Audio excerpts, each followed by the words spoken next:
Nós vivemos num tempo em que as vozes parece que nunca se calam.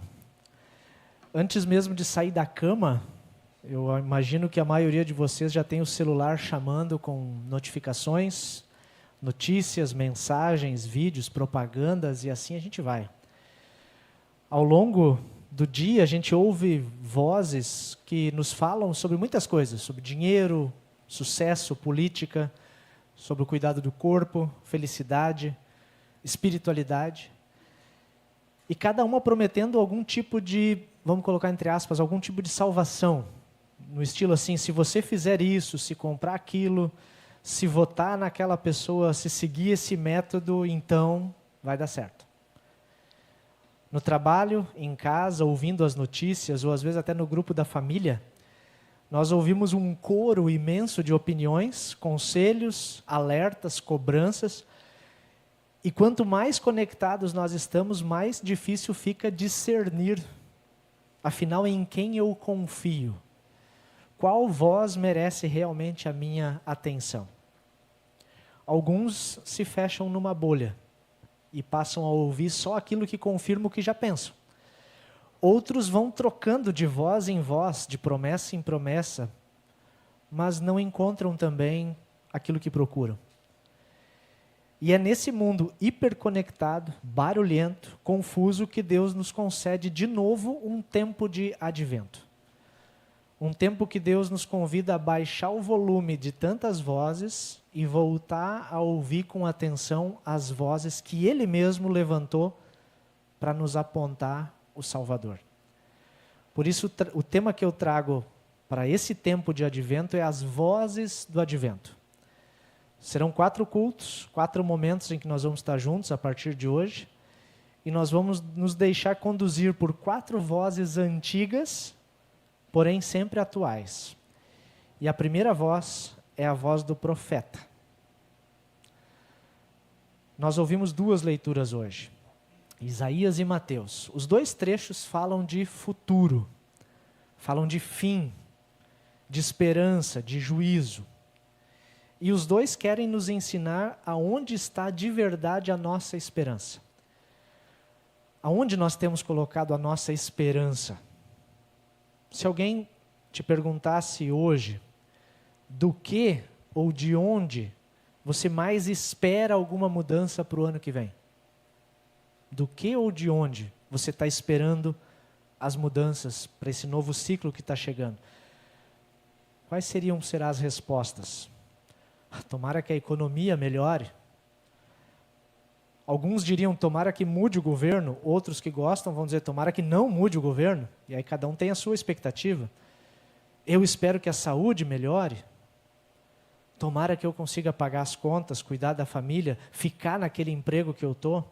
Tomara que eu consiga mudar de emprego. Se a gente liga a televisão ou abre o celular com as notícias, é isso que aparece. É crise política, é violência, é inflação, guerras, discussões sobre quem tem o plano certo, o projeto certo, o lado certo. E não é errado querer que as coisas melhorem. O problema é quando a nossa esperança principal passa a depender dessas coisas. Aí a gente precisa ligar o sinal de alerta. Quando, sem perceber, o nosso coração começa a dizer, se tal coisa der certo, então eu vou estar seguro. Se não der certo, tudo desaba. É exatamente num mundo assim, inseguro e confuso, que Deus levanta um profeta para falar. E nesse primeiro culto de advento, a primeira voz que a gente vai ouvir é a voz de Isaías, profeta, do Antigo Testamento. Ele pregou num tempo muito conturbado. O país vivia cercado por potências militares, imagina.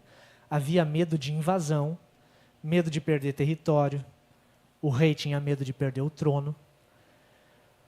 As lideranças daquele tempo corriam atrás de alianças políticas. Pensavam, bom, se nós nos juntarmos com tal país, se fizermos acordo com tal exército, então nós vamos estar seguros. E ao mesmo tempo, dentro do próprio povo, havia idolatria. Culto, muitas vezes apenas cumprindo os ritos, mas sem arrependimento de verdade. E se a gente pegar para ler o capítulo 1 de Isaías, a gente vai ver essa realidade bem descrita lá. É como se Deus dissesse: vocês estão doentes dos pés à cabeça, mas estão fingindo que está tudo bem. Vocês continuam trazendo sacrifícios, hinos, festas, mas o coração está bem longe de mim. E esse é o pano de fundo, quando começa o capítulo 2 que nós lemos hoje. No meio desse cenário difícil, Deus dá ao profeta uma visão. E Isaías começa dizendo: nos últimos dias, o monte do templo do Senhor será estabelecido no alto dos montes e se elevará sobre as colinas, e para ele afluirão, vão vir todas as nações. O que Deus mostra nessa visão? Um monte. Na visão do Antigo Testamento, o monte é o lugar da presença de Deus. Sempre que você pensava em monte, lá Deus está. Então, o monte quer dizer que Deus está perto, onde Deus está. A gente vê também um povo que sobe. Venham, vamos subir ao monte do Senhor. E vê também Deus mesmo ensinando. De Sião sairá a lei. Sião é a Jerusalém.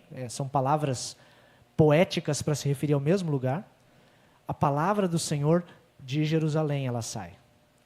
Em outras palavras, quando todas as esperanças humanas estão balançando, Deus aponta para um outro lugar de esperança.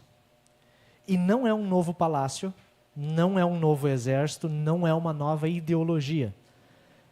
A visão é simples, aponta o monte do Senhor, a palavra do Senhor. E o que acontece quando as pessoas sobem esse monte, ouvem e recebem essa palavra? Ele julgará entre as nações e corrigirá muitos povos. Estes, os povos, transformarão as suas espadas em lâminas de arados. Talvez alguns aqui não conheçam o que é um arado. Arado é um instrumento de lavoura, né? Bastante antigo, mas alguns ainda usam. Transformarão suas lanças de guerra em foices para fazer a colheita. Nação não levantará espada contra nação, nem aprenderão mais a guerra. E olha que a imagem é forte. São instrumentos de morte que viram ferramentas de vida. Aquilo que servia para destruir passa a servir para plantar, para alimentar. Isaías está vendo nessa visão o dia em que Deus vai colocar o mundo em ordem. Um dia em que vai haver justiça verdadeira, paz de verdade, e não é por causa de tratados humanos, mas é porque o próprio Deus reina nesse lugar. E ele termina com um convite: venham, ó casa de Jacó, venham vocês que são o meu povo, e andemos na luz do Senhor. É como se Deus estivesse dizendo: se esse é o futuro que eu estou preparando para vocês, então comecem a caminhar desde já nessa direção. Saiam da escuridão, das falsas esperanças, e venham para a luz da palavra. E eu sei, até aqui, tudo parece bastante bonito. Pelo menos no discurso. Mas se nós formos sinceros, a gente precisa admitir, não é exatamente assim que a gente vive. Nós também temos os nossos montes, vamos colocar entre aspas para usar a imagem, né? Os nossos montes de confiança. Ainda é bastante forte, nesse nosso Brasil polarizado, o nosso monte da política. Se o meu partido vencer, tudo melhora. Se o meu partido perder, estamos todos perdidos. Tem um monte da economia. Se eu tiver dinheiro guardado, então eu estou seguro. Se eu não tiver, quem é que vai me dar essa segurança? De onde vai vir o sustento? Alguns sobem um monte da espiritualidade profissional, né, colocando no trabalho um caráter espiritual. Se eu der conta de tudo, se eu for forte, se eu não falhar, vai dar certo. E às vezes até o monte da religiosidade. Não, mas eu sou de tal igreja, eu tenho tal cargo. No meu caso, eu sou pastor, né? Participo há tantos anos, então, diante de Deus, eu estou garantido. Só que tudo isso, a Bíblia vai dizer com todas as letras para nós, isso é idolatria. Idolatria disfarçada. É confiar em coisas, em criaturas, e não no Criador. é fazer exatamente o que o povo de Judá estava fazendo. Buscar alianças humanas e tratar Deus como um acessório de segurança. Por isso a palavra de Isaías também atinge a gente. Nós, muitas vezes, andamos em outros caminhos e não na luz do Senhor. E quando vem a crise, pode ser uma doença, uma perda, uma demissão, um tempo de luto, aí esses montes que a gente constrói desabam. E junto com eles cai a nossa falsa segurança. Mas Deus não dá essa visão para deixar o povo dele, nem nós, desesperados. Ele mostra para anunciar o que ele mesmo vai fazer. Quando Isaías vê o monte do Senhor elevado, as nações subindo, a palavra saindo de Jerusalém, ele está olhando para frente. Ele está olhando para aquilo que se cumpriria em Cristo Jesus. No Novo Testamento, a gente percebe que essa visão ganha rosto. Sabe por quê? O grande sermão de Jesus aconteceu aonde? Onde foi o grande sermão de Jesus? No monte. Já nos dá uma pista, né? Jesus foi transfigurado diante dos discípulos, apareceu Moisés e Elias no alto de um monte. E para simplificar a história, ele é levantado num monte chamado Calvário. Ali na cruz, o Filho de Deus é exaltado de um jeito estranho, com coroa de espinhos, com uma placa de zombaria. Mas é ali, naquele monte, que Deus está julgando o mundo. Aquilo que Isaías viu. Deus está colocando o nosso pecado sobre os ombros de Jesus. O juízo que deveria cair sobre nós, cai sobre Cristo. Ele carrega a nossa idolatria, as nossas falsas esperanças, a nossa confiança em nós mesmos. E não fica só ali, porque no terceiro dia ele ressuscita. E então, a partir desse monte da cruz e da ressurreição, a palavra do Senhor começa a se espalhar para todas as nações. É o que a gente vê no relato de Pentecostes, é o que a gente vê na missão da igreja até hoje. A palavra está indo. E nós somos declarados justos, não porque a gente tenha algo de bom, mas porque Cristo veio ao mundo para fazer em nosso lugar aquilo que nós jamais conseguiríamos fazer. E é esse evangelho que nos dá a paz com Deus. A paz que Isaías vislumbrou quando falou de espadas transformadas em arados e de lanças que se tornam foices para plantar e colher ao invés de fazer guerra. A nossa esperança vem do alto. Ela vem de um Deus que desceu até nós em Jesus, que tomou o nosso juízo, que nos perdoa e que nos recebe como seus filhos. E aí a gente consegue conectar com a segunda leitura de hoje, a de Mateus 24. Jesus fala ali sobre o dia da sua vinda.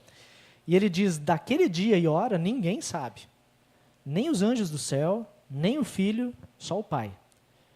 Pois assim como foi nos dias de Noé, assim também será a vinda do Filho do Homem, a vinda de Jesus. As pessoas nos dias de Noé comiam, bebiam, casavam até que veio o dilúvio. Ou seja, vida normal, rotina, com um detalhe, sem levar Deus a sério. Assim era a vida nos dias de Noé. Jesus não está condenando o comer, beber e casar. Ele sabe que isso é normal, é natural. Ele está falando de um viver sem levar Deus e a eternidade em consideração. Está falando de um coração ocupado só com as coisas deste mundo, como se esse mundo fosse eterno. Por isso ele diz, vigiem, porque vocês não sabem em que dia virá o Senhor de vocês. À primeira vista, pode gerar um pouco de medo. A gente fica se perguntando, será que eu vou estar pronto? Será que eu vou estar vigiando? E se eu falhar? Mas aqui é importante lembrar, o mesmo Jesus que fala do juízo é o Jesus que morreu no nosso lugar. É o mesmo. O juiz é o mesmo que já tomou o nosso lugar no tribunal de Deus. para quem está em Cristo, pela fé, o dia da vinda do Senhor não é dia de terror, é dia de consumação da esperança. É o dia em que aquilo que Isaías viu em visão vai se tornar realidade plena. Porque aí sim não vai ter mais guerra, não mais choro, mas a paz eterna com Deus entre os seus filhos também. Vigiar, do ponto de vista bíblico, não é viver em pânico. Vigiar não é tentar acertar a data, não é calcular os sinais ou ficar se apoiando no próprio desempenho. Vigiar é viver a partir da fé. Olhar para a sua vida com os olhos da fé. Permanecer na palavra. Viver em arrependimento e confiança no Evangelho, sabendo que a nossa salvação não depende de nós. Depende única e exclusivamente daquele que já veio, que vem hoje pela palavra, pela Santa Ceia, daquele que virá em glória para buscar todos nós. Por isso, para refletir e praticar por hoje, em que montes eu tenho apoiado o meu coração? O que tira o meu sono hoje? Onde eu acho, lá no fundo, que está a solução da minha vida? Talvez seja política para alguns de nós, talvez seja conta bancária. Muitos de nós dizemos, tendo saúde, temos tudo. Mas a pergunta é, e se faltar saúde? Às vezes falta. Quando a gente menos espera, ela falta. Talvez a solução para a sua vida seja o comportamento dos filhos, seja arrumar alguém para casar. Talvez seja o trabalho. E, de novo, todas essas coisas são importantes. Todas essas coisas precisam ser levadas a sério, planejadas, cuidadas. Mas elas não podem jamais ser o centro da nossa esperança. Porque se essas coisas forem o centro da nossa esperança, tudo isso vira ídolo. Alguma coisa no lugar de Deus. E eu já ouvi de um pastor mais experiente uma frase, acho que ele leu isso também em algum lugar. Ídolos comem vivos os seus adoradores. Ídolos engolem aqueles que neles confiam. Isso funciona para dinheiro, funciona para esperança que a gente coloca em qualquer lugar. Ídolos devoram aqueles que confiam nesses ídolos. Advento é um convite de Deus dizendo para a gente, venha e suba um outro monte. Suba o monte que eu estou dando para vocês. Venha ao lugar onde eu falo com você. Vem para a minha palavra. Como vocês fizeram hoje, vem para o culto, vem para a ceia. Me deixa ser o Deus da tua vida. Nós vamos pensar ao longo do tempo de advento sobre o nascimento humilde de Jesus em Belém. Mas também vamos pensar sobre a sua cruz, sobre a ressurreição e dizer, ali em Jesus está o meu futuro, em Jesus está o meu perdão, Jesus é a minha segurança. Ninguém mais, nada mais. Nesse primeiro culto de advento, a voz que nós ouvimos é a voz do profeta Isaías. E ele convida a gente, venham, andemos na luz do Senhor. A gente tem outras vozes para ouvir. E em meio a tantas vozes que brigam pela nossa atenção, nós queremos começar esse advento confessando, a nossa esperança vem do alto. E essa esperança tem nome, tem rosto. É Jesus Cristo, o nosso Senhor, que veio, que vem hoje e que vai vir em glória para nos buscar. Amém.